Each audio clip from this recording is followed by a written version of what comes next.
Hello YouTube. So my invoker here is now level 64, just beat the campaign. I've died one time. I died in Cruel Act 2. This was entirely a skill issue. I completely forgot that the final boss has a mechanic where you are supposed to stand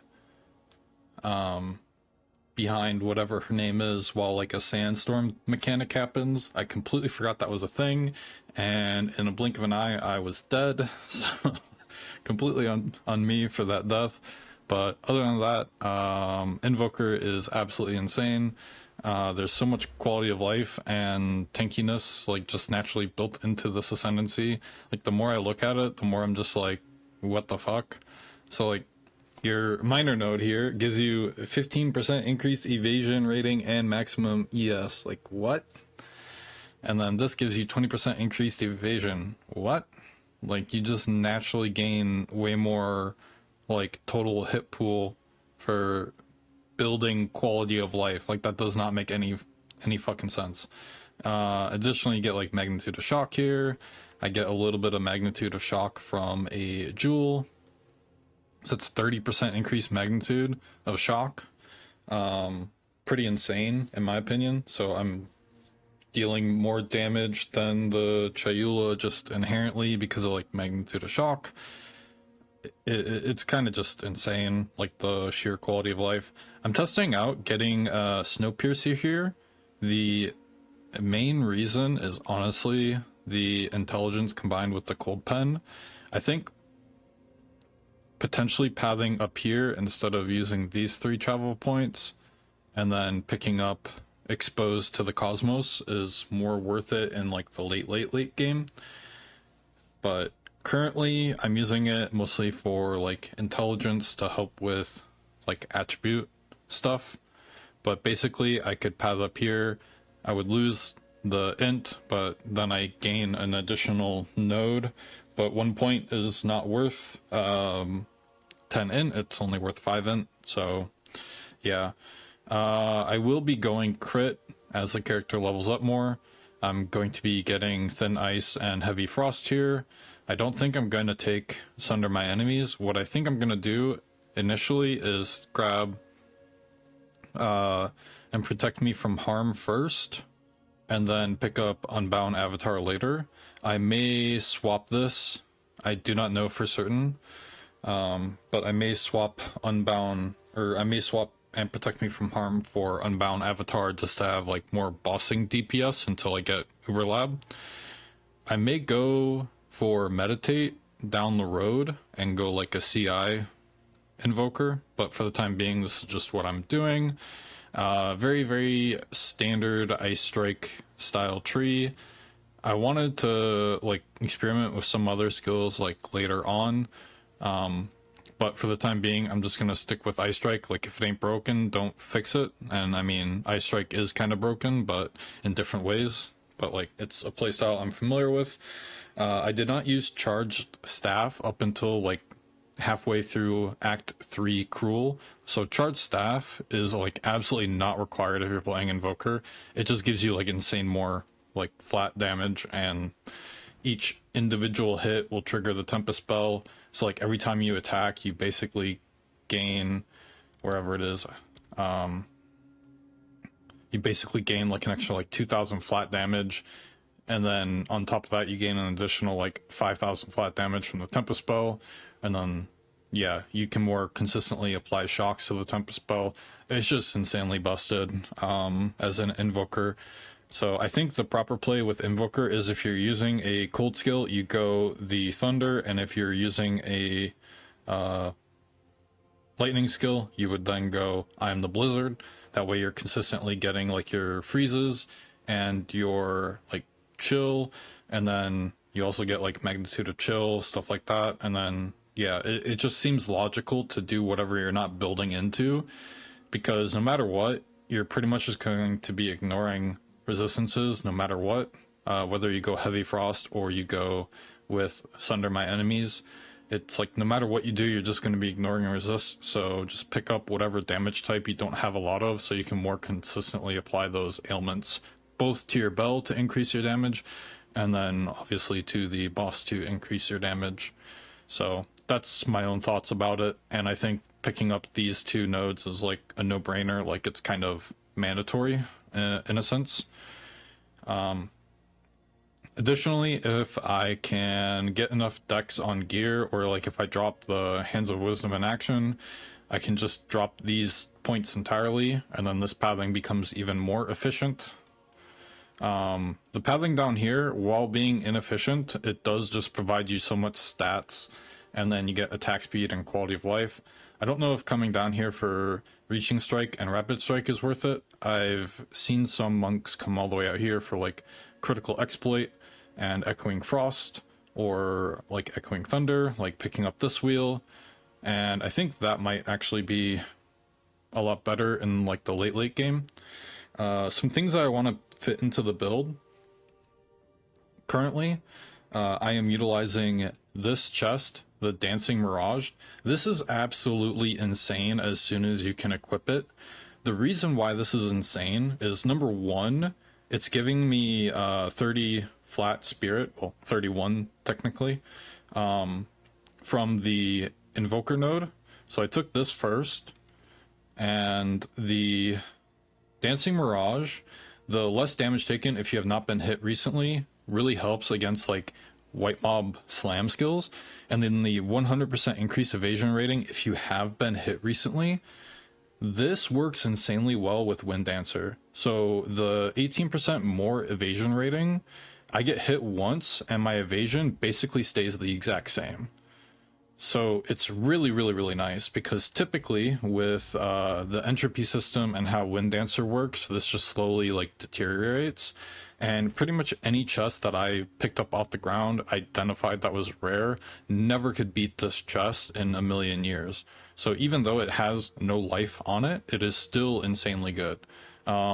At the time, I didn't have enough armor scraps, so I just left that at 19% quality, and I tried volleying it, seeing maybe I can get another socket and put like some resists in it, because I don't feel like going for even more evasion rating and energy shield would have been worth it at the time. But it's such a good act chest.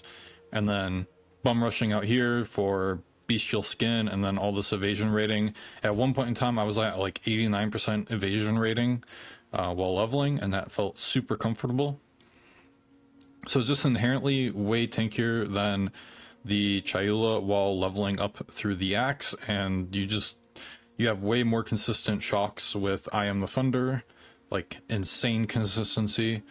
And yeah, just overall, and then like the quality of life changes with like power charge generation and charge staff means that like I've not needed or felt like I needed to go for lust for power, so that I can have like an additional power charge, and then 5% chance that you would gain power charges if you instead gain up to your maximum.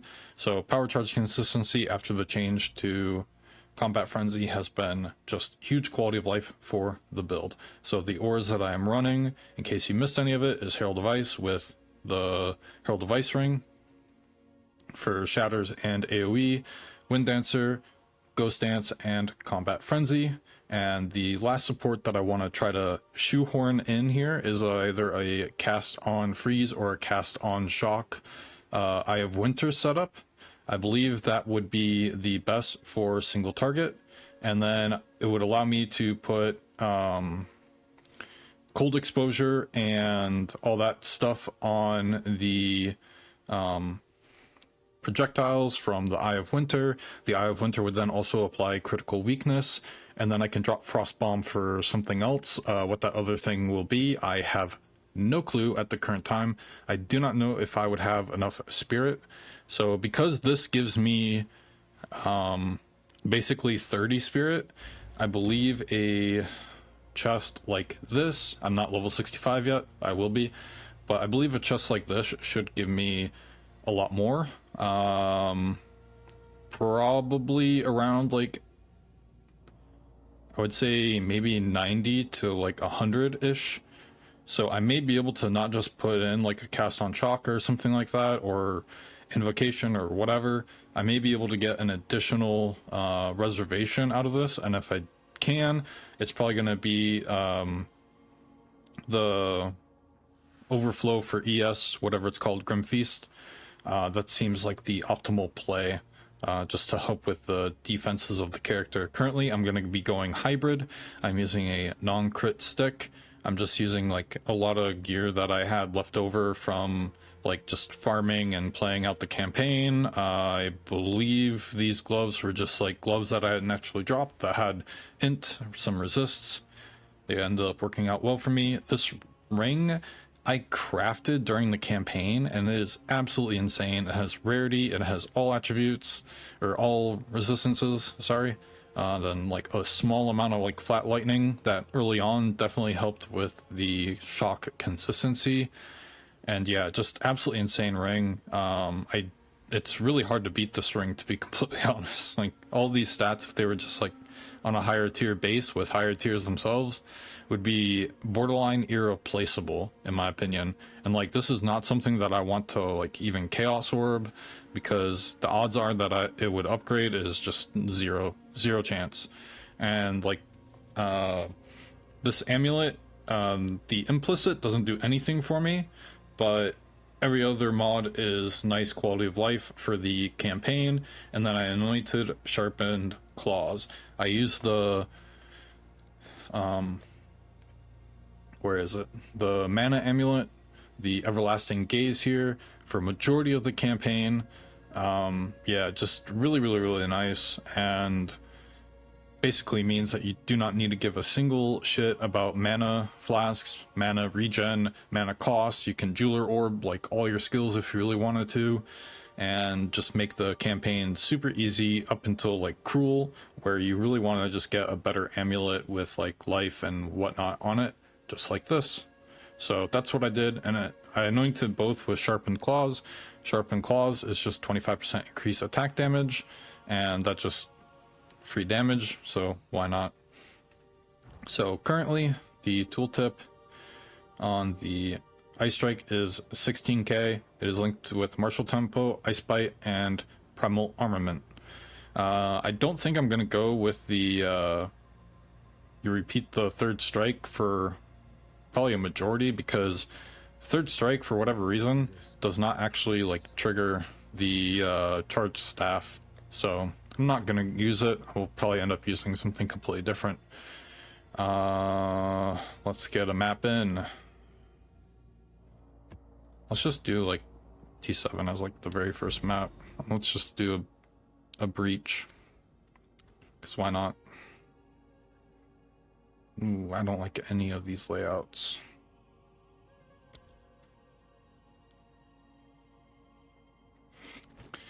Why not? So much higher zone than what I am. Let's just double check res. I don't know if it's, yeah, it does go down again. So not even capped res, but I am using a suboptimal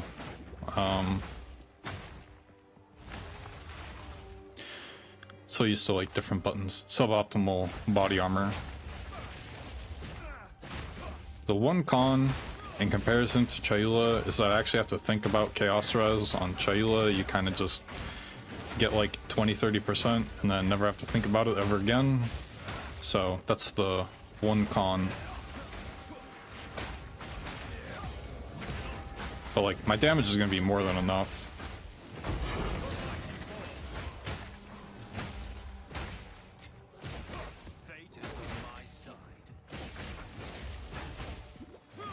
Still need to do my third ascendancy.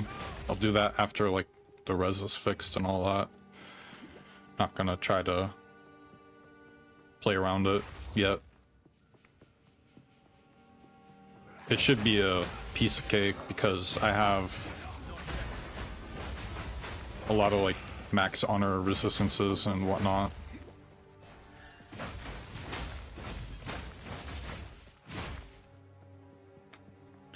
Another thing is that NeverSync, I don't know if anybody watches the Faded Connections or Faded RPG Now podcast, but they had Neversink on as a guest, and Neversink mentioned that the reason that like the filter hasn't been, like his website Filterblade hasn't been fully updated for PoE 2 is strictly just because he's been playing way too much PoE 2, more than he anticipated. But PSA that he is working on the Neversink Filterblade website now, and he said week to 2 weeks to have it functional, and then probably longer to have like all the insane amount of like customization that his website is known for. I am frozen. Nice.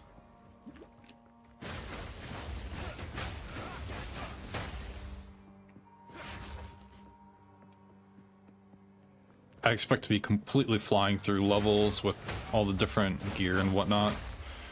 And obviously having the Herald of Ice Ring just helps out so much with clear. Beautiful explosions.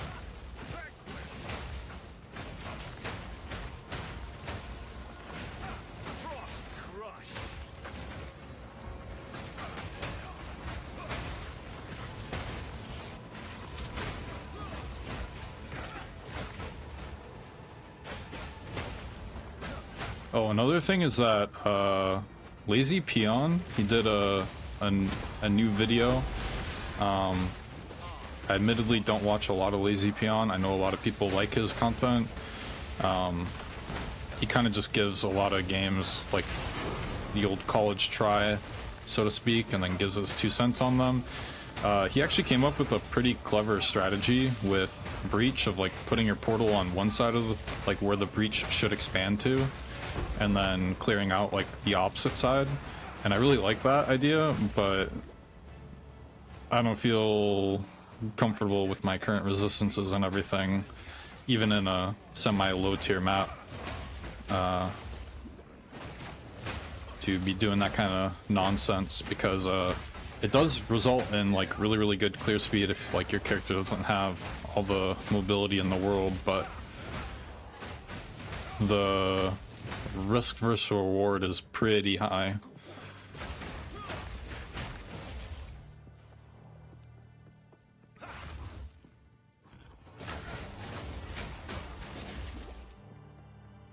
I'd love to be able to get more chaos res. Currently I just have the 10% from the whatever it's called, the act reward.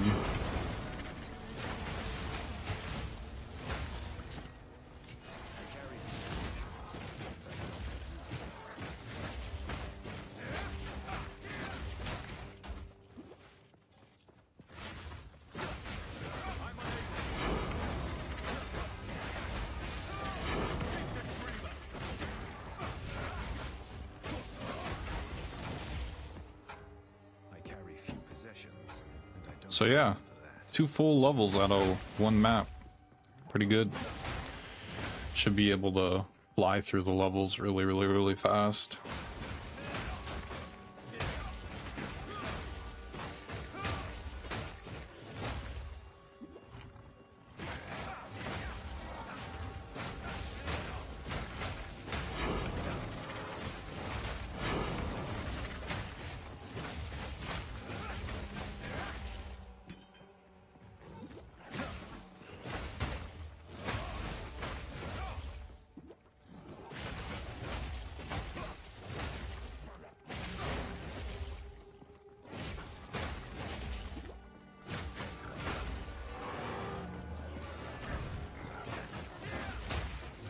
Getting pushed around is so annoying.